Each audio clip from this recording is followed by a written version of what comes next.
I'm Brett from the A&B Guitar Show. Welcome to my crib. Let's go check out the guitar room. Now, I know you guys have seen some of the room already, but believe it or not, there's even more stuff up here. As Bhagavan would say, welcome to Nirvana. Bhagavan. Ooh, I guess we'll start with the Rhodes. Your Rhodes, Oh yeah. which is next to my Rhodes. Yes. So this, as far as I know, is a mahogany body Kramer Vanguard.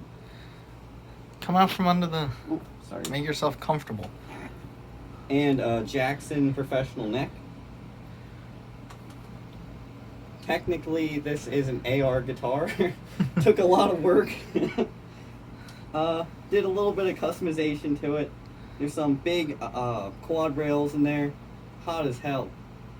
They're made by Dragonfire. Not too bad, just can't have both of them on at the same time or it's just too much for this small body. Of course, Tessie switch. Big block Floyd, because why not? That Floyd's worth more than the entire guitar This is. guitar is worth more in parts than it is assembled. Almost under there. Alright. Okay. Here, I'll switch with her. Oops. We can go over the rig. We have the Firebase 700 head, well PV obviously, the 210 and the 115. I think throws some serious air. Because why not run a full stack? Why not? In the house. In a Of house. course. Where's the fun in not running a full stack? I guess we'll get guitars out of the way before we move to basses. Here's an Epiphone Les Paul special. Should I tell them the story about this Oh, Les yeah. Paul? This was my very first ever, decent, real guitar out of the Target brand starter pack that I bought when I was 8 years old. I got this for Christmas when I was 10, and now Brett has it. Well, passed through another hand. It but- passed through some more hands, but we got it back. It is back in the same house that I live in. And I guess while we're talking about Les Pauls, they never like to sit for me. Of course, you have to get a Les Paul bass. Those pickups are so hot for a bass. It's nuts. It's basically like having a Thunderbird, but like a more practical instrument. This one's tuned half a step down, which is pretty useful, especially playing with Anthony because he plays in so many different tunings. And here's probably my favorite and the best bass I have. Here's my Epiphone EB3. Oops.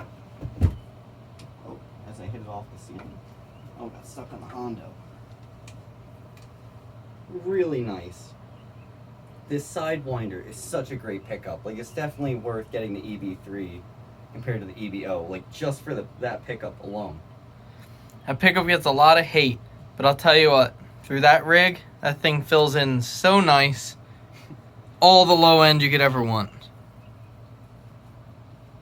And you'd never tell, but apparently it's a second. Epiphone has very high standards. At least now they do. Yeah, there was a time where, yeah. It was pretty. But it's Pretty still a shady. standard. It's a nice guitar, really easy to play. I don't have huge hands, so it makes it really easy to play. Which kind of takes us into the next one. Your first, ever bass? Yeah. Cop this bad boy for 20 bucks. At a yard sale. Here's my Hondo 2 Professional. If anything, it's a good-looking bass. It was built sometime in the 80s in Japan. It's a really nice bass. It's hard to show them in here because they're so large. I The know. necks are so long. And we have a low ceiling. But it's nice. This one's tuned down. I don't really play this one because it's just hard to play. It's not the easiest playing bass. And I mean, I have the two Epiphones, so there's really no reason. And then here I have my Gem short scale. This is from, I believe it's a 60s bass. Still in great shape. The neck is straight as all can be. Really can't complain. It's an alright instrument. Don't really play this one a whole lot either, but you know, it gets played occasionally. I want to string it with flat wounds. I think that'd be really cool. That would sound really good. And then what's sitting on top of your 115? Oh, the mandolin I swooped from Anthony. What am I trying to teach you? How to play the mandolin. How to play mandolin. Nothing special, just a cheap Rogue. Yeah, look out for the bluegrass jukebox. We're trying to figure out how to do the dueling banjos one yet. That's a little tricky. Once we figure that out, that'll be Oh, cool. once we get it, it's going to be sick. Is there anything else we didn't cover? I think that's it. I covered my whole rig and Yeah. gear. You got it, all yours. That's the guitar room. Stay tuned for more jukeboxes. Follow the A&B Guitar Show on TikTok. Follow the A&B Guitar Show on Instagram and right here on YouTube. Oh yeah, the Instagram. Yeah. Forget about that. No, we can't. All right. See you later, guys. See ya.